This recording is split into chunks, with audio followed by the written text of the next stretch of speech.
Luis, un gusto saludarte. Muchísimas gracias por meter las patas en el barro, como decimos acá. No Gracias, porque no Eddie. no porque no las tuvieras desde antes, ¿no? Pero No, pero hay bueno, que meterla más. Está bien. Está bien. está bien. Eh, Déjame, Luis, que arranque por un tema que me llamó la atención en los últimos días, no hace mucho, era cuatro o 5 días. Un encuentro que tuviste virtual con Juan Grabois. eh, y que generó un poquito de ruido, de polvareda en algún sector cercano a Juntos por el Cambio. Eh, ¿Cuál es el significado que habría que darle a ese encuentro? Bueno, fue presencial, no virtual.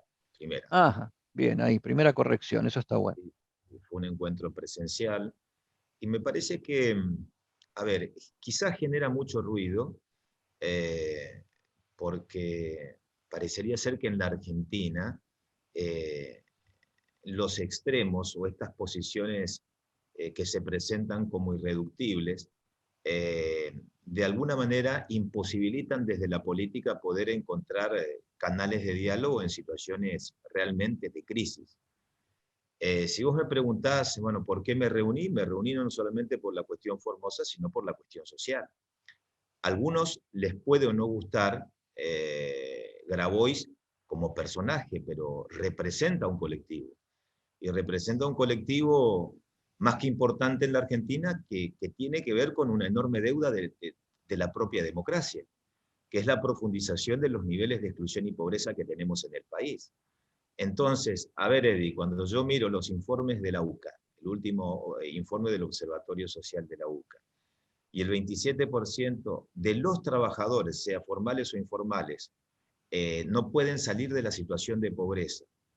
Cuando vos ves que inclusive en función de las declaraciones de Emilio Pérsico, que es funcionario de desarrollo social, o del propio Juan Grabois, expresan claramente que el asistencialismo tal cual fue concebido a partir de la crisis del 2001 no va más y hay que encontrarle una salida en el marco del mercado laboral, bueno, yo creo que ahí hay que estar Ujú.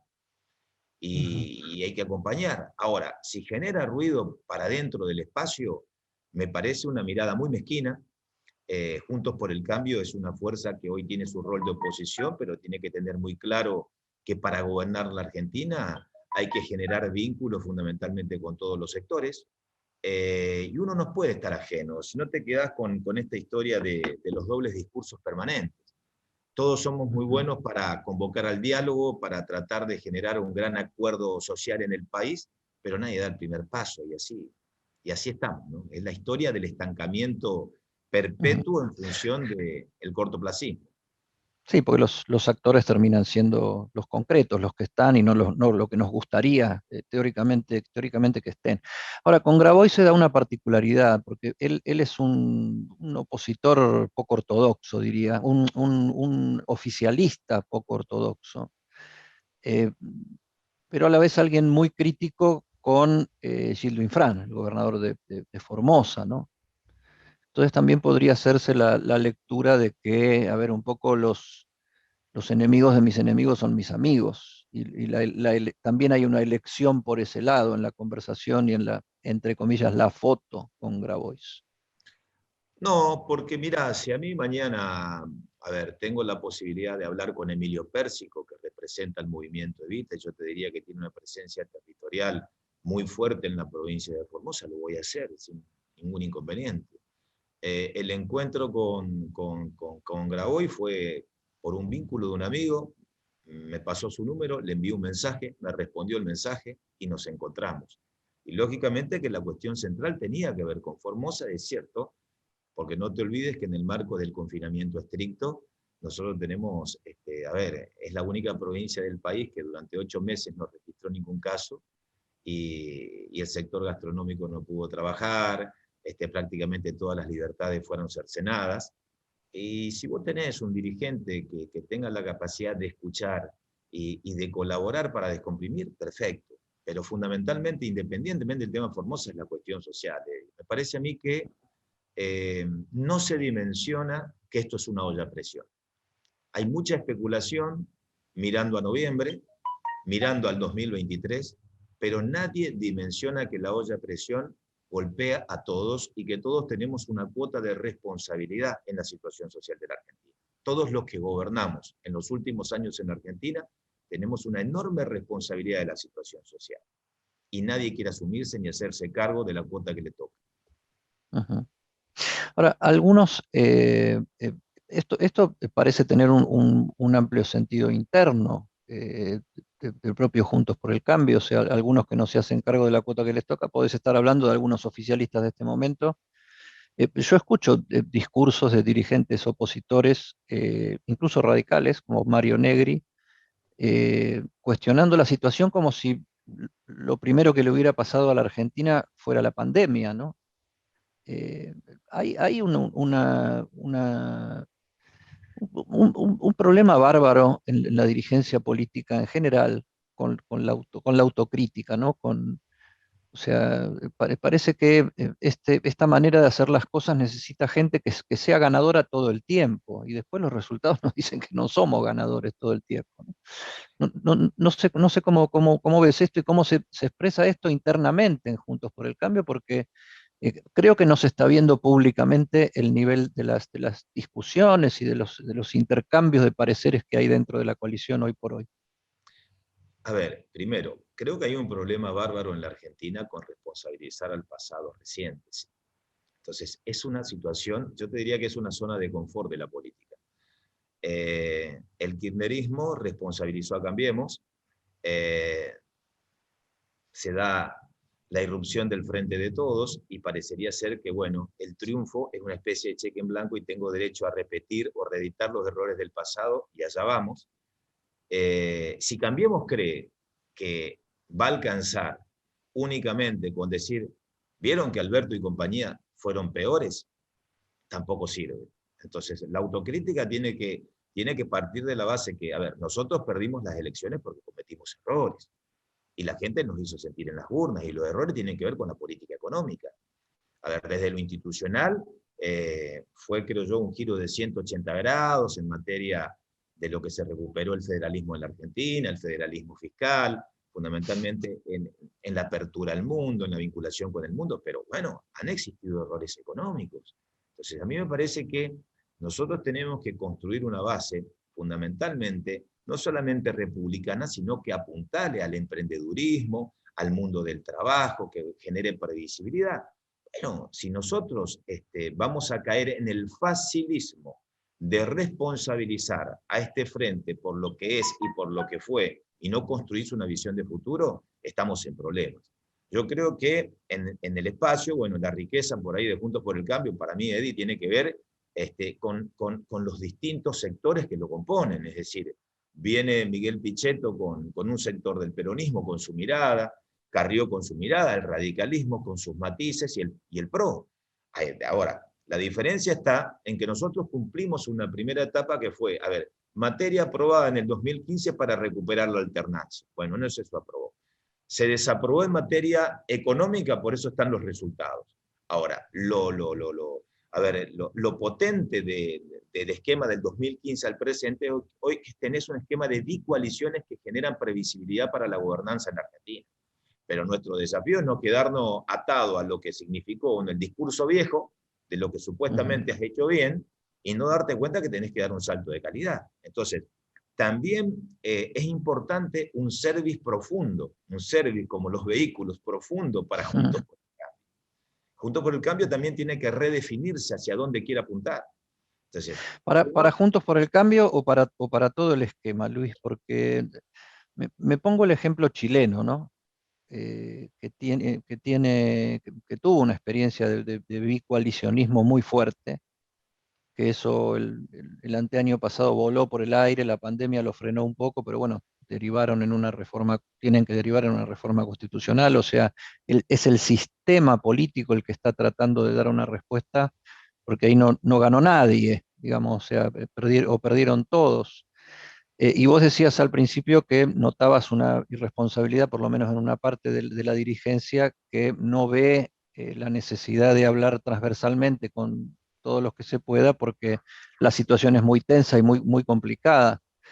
Entonces ahí lo que me pregunto si lo que tiene que madurar es Juntos por el Cambio o si estamos teniendo nosotros también un problema de sistema político, aunque no al nivel de explosividad que tuvo en Chile.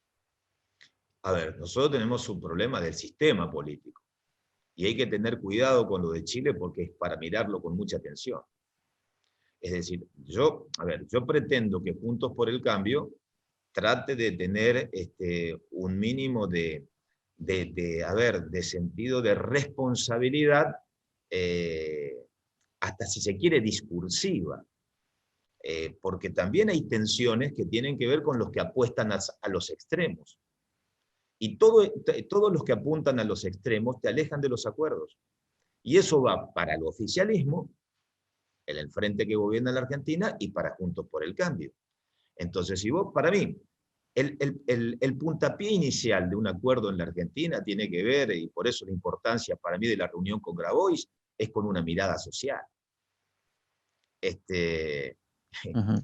nosotros Cuando, estamos cuando, cuando, cuando hablas de los extremos, se me viene a la cabeza inmediatamente que hoy hasta Durán Barba ya está diciendo que Macri y Cristina son parte de lo viejo, parte de lo que hay que superar. Y en lo que le toca a Juntos por el Cambio, el tema es lo que representa la figura de Macri, que es Macri, Patricia Bullrich, o sea, hay un sector ultra en Juntos por el Cambio que no estaría viendo, por lo menos responsablemente, como vos decís, la realidad que estamos viviendo.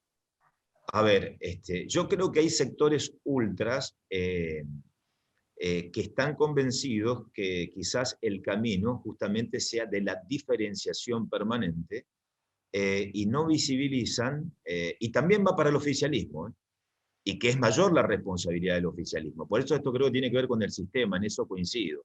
Y también del oficialismo, que tensan la cuerda y no dimensionan que la crisis social de la Argentina es más profunda que la del 2001. Yo te lo diría de la siguiente manera. Una cosa es la confrontación política o electoral, que es básico y parte del sistema. Ahora, cuando se da la radicalización de la polarización, estamos en problemas.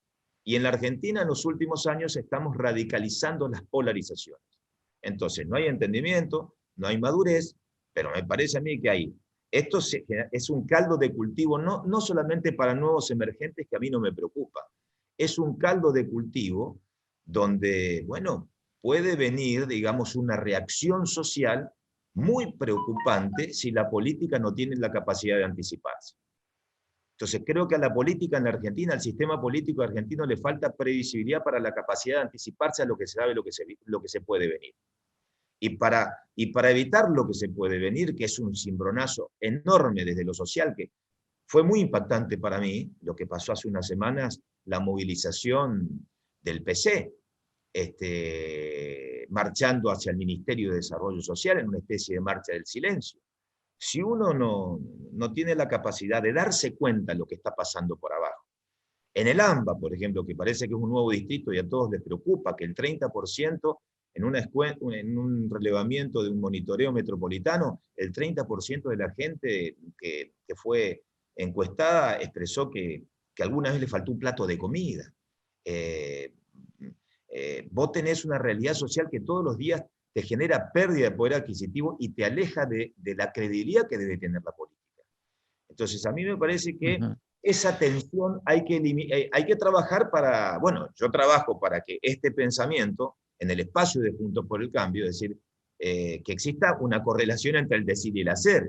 Si digo, bueno, che, el camino es el diálogo, es el acuerdo, y hay que dar el primer paso, hay que dar el primer paso. Ahora, Ujú. no cuando te toque materializar la alternancia en la Argentina, porque puede ser tarde. Ujú.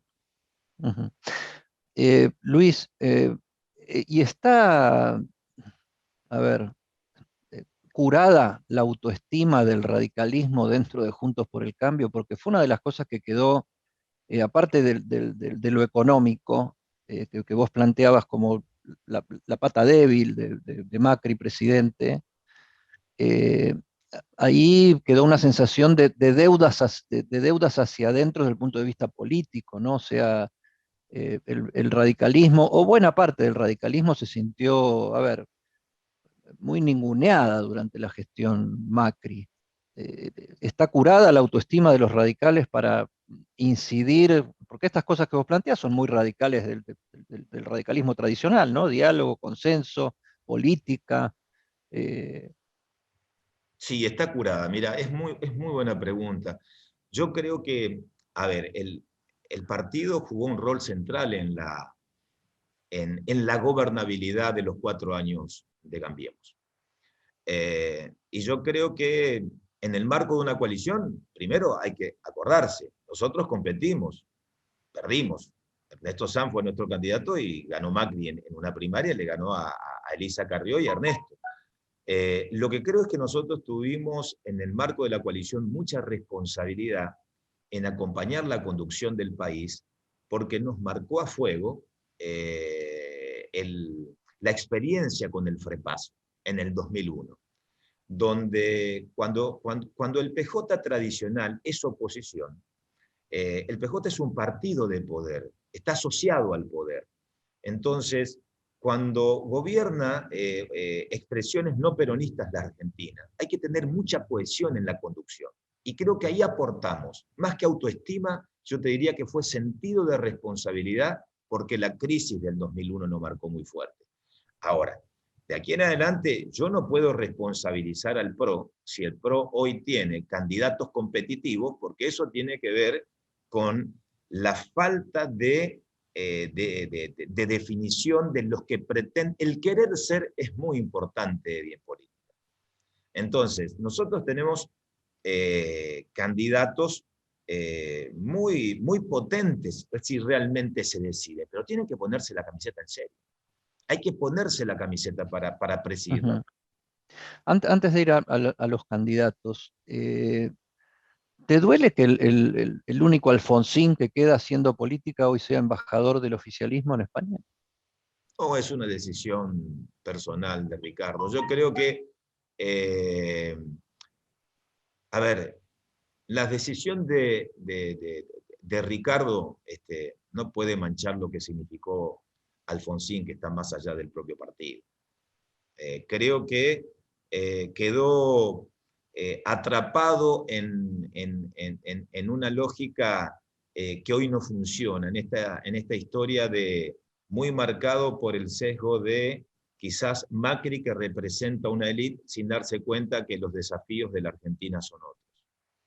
Y que él podía aportar mucho en el marco del propio espacio y que tuvo su oportunidad, y bueno, quizás la comodidad política pasa por otro lado, y hoy está en una embajada.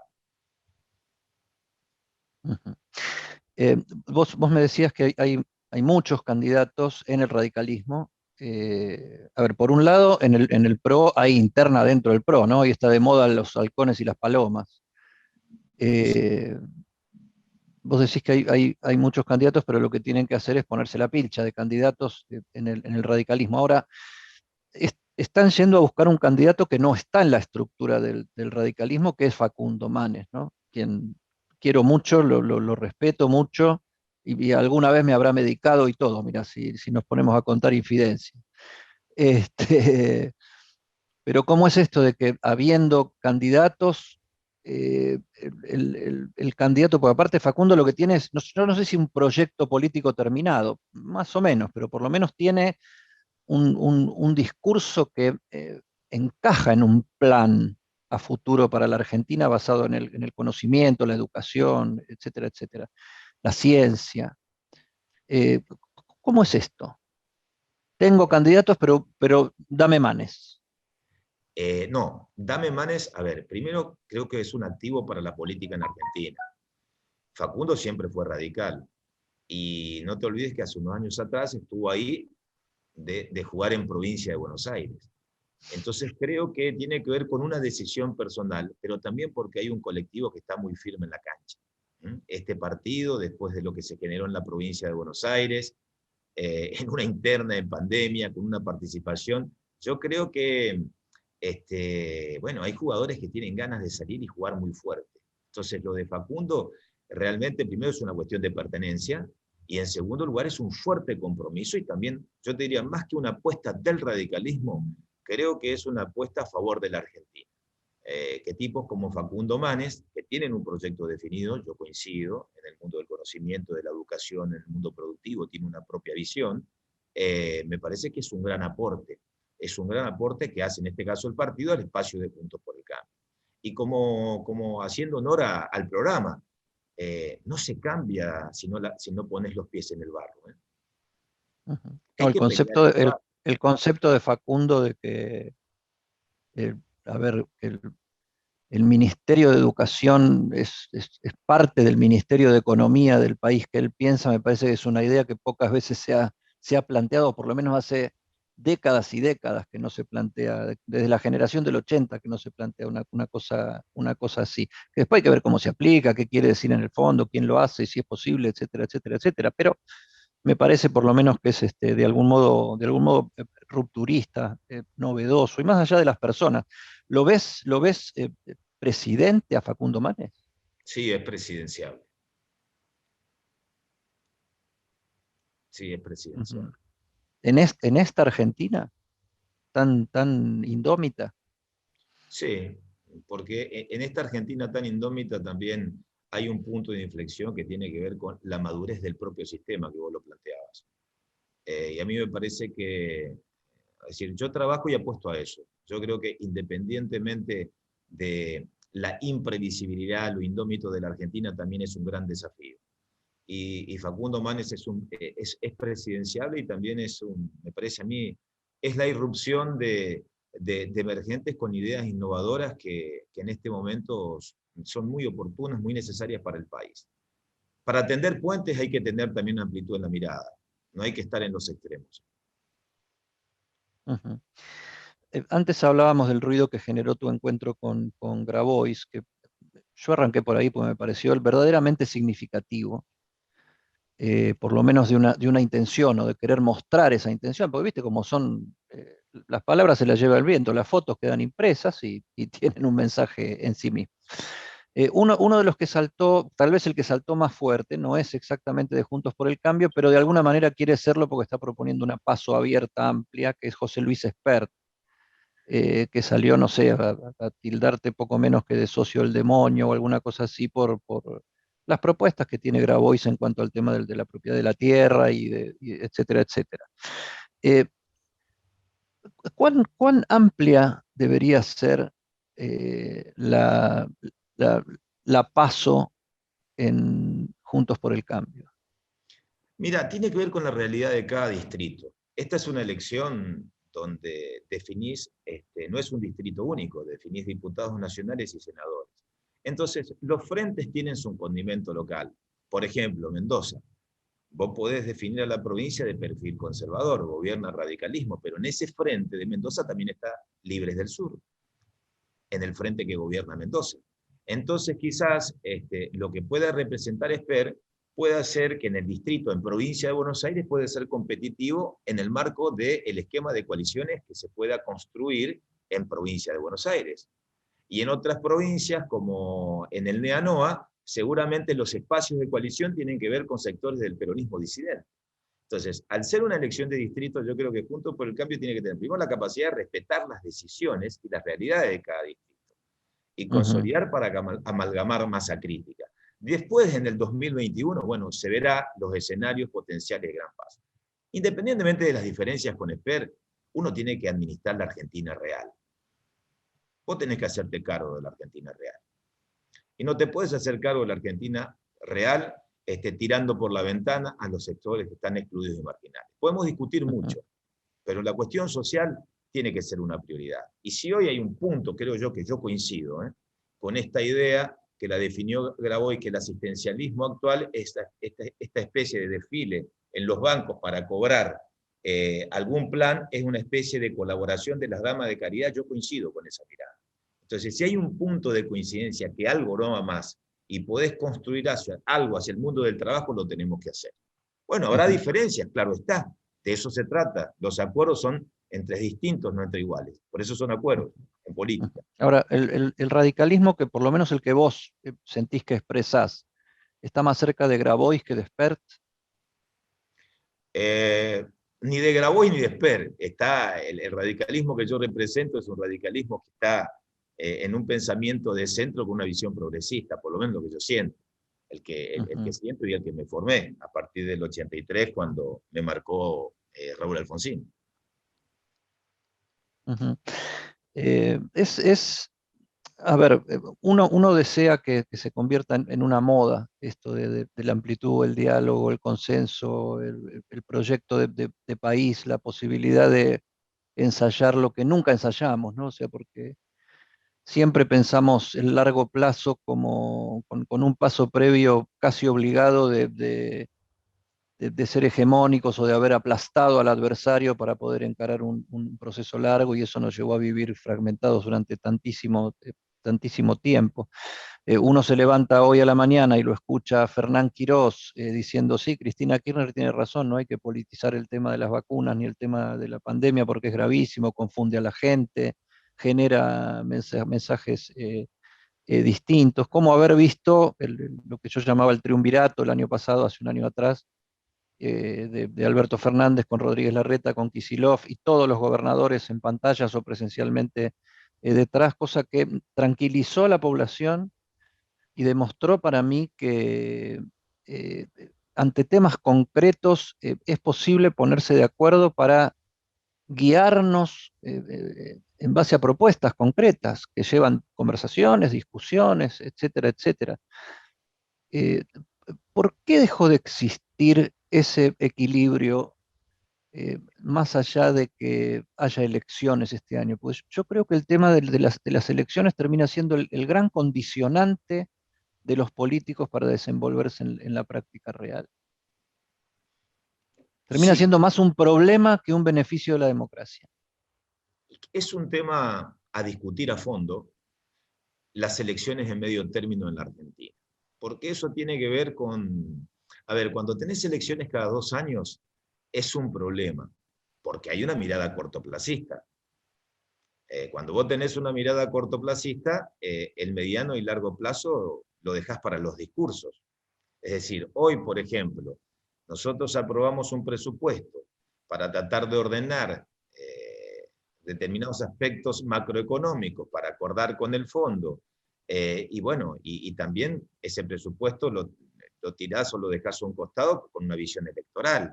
Entonces, yo te diría, a ver, ¿dónde está la trampa? La trampa está en que no existe un compromiso real con una visión de futuro en la Argentina. Porque el compromiso real con visión de futuro en la Argentina no puede partir de una sola fuerza. Yo te voy a dar un ejemplo. Cuando en Brasil Lula compitió con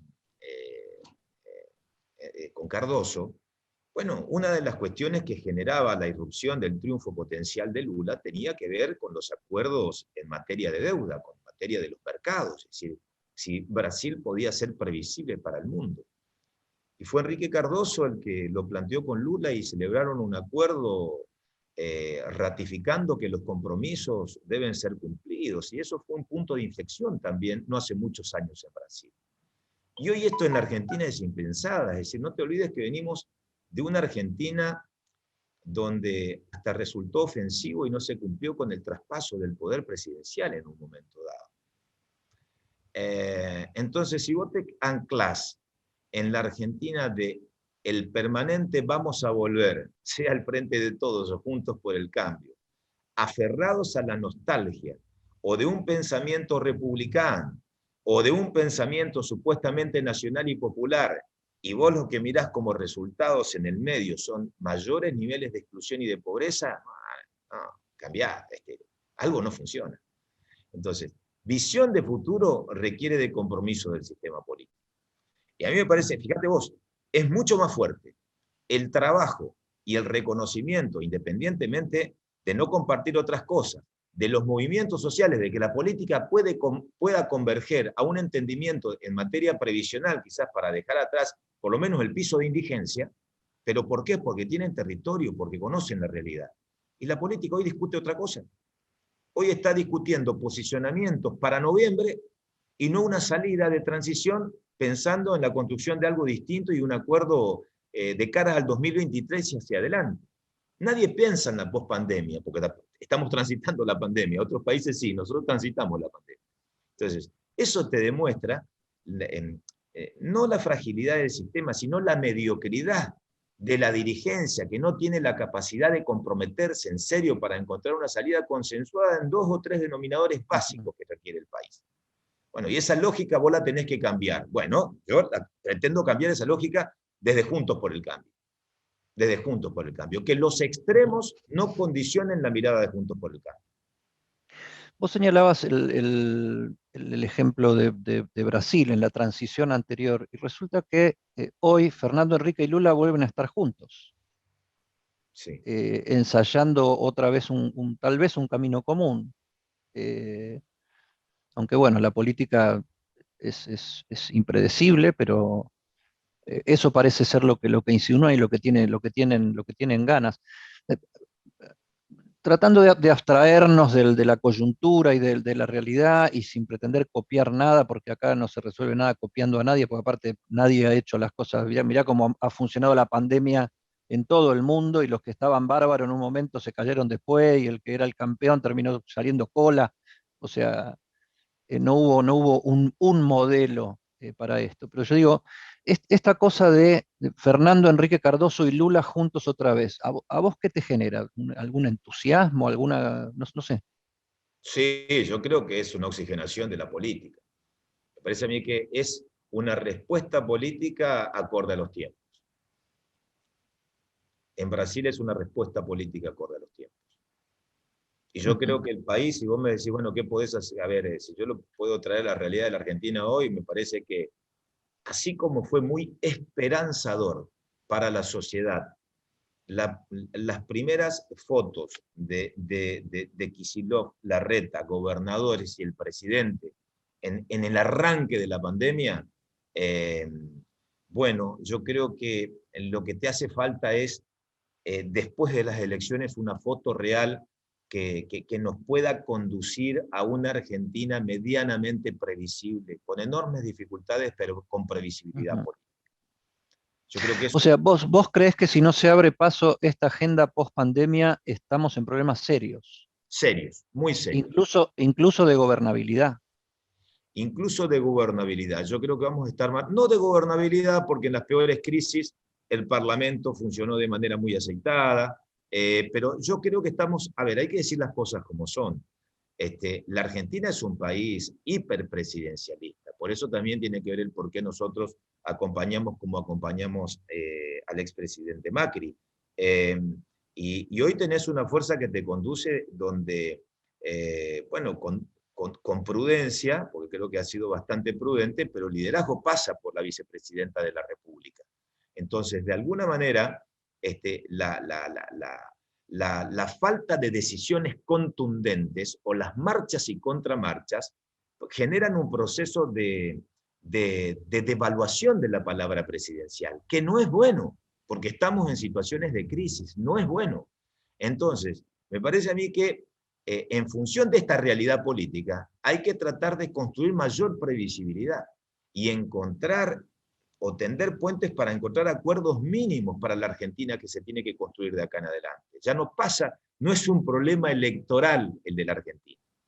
No es un problema electoral, lo electoral es lo que se consolidó. Tiene que ver Sí, con la sustancia del sistema democrático. a ver, muchachos, que nos una el espanto. Sí, pero que te una la realidad también, ¿eh?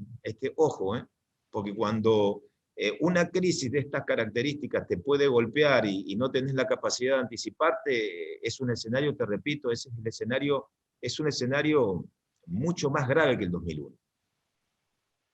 Mucho más grave. Bueno, Luis Naidenov, senador nacional, radical, formoseño. Gracias, Naidenov. No, gracias a vos, Eddie. Un abrazo fuerte. Abrazo enorme.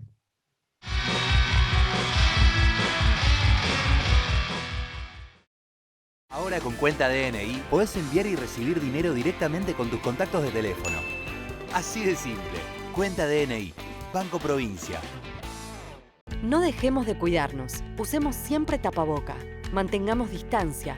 elijamos espacios abiertos. Ventilemos lugares cerrados. Para más información, entra a buenosaires.gov.ar/coronavirus. Cuidarte es cuidarnos. Buenos Aires Ciudad. Alivio fiscal para los comerciantes de Escobar. En el marco de la emergencia sanitaria ante el nuevo aumento de casos de COVID-19, disponemos de un importante paquete de medidas de alivio fiscal destinados a los comerciantes del partido de Escobar que desarrollan las actividades más afectadas por la pandemia. 30% de descuento para la actividad gastronómica, con servicio de mesa. 50% de reducción para los espacios destinados a la actividad deportiva, gimnasios y canchas. Y 100% de exención para salones de eventos y peloteros. Para acceder a dichos descuentos en las tasas, deben inscribirse en la página web oficial www.escobar.gov.ar/alivio-fiscal-formulario. Escobar Municipio. Ariel Sujarchuk, Intendente.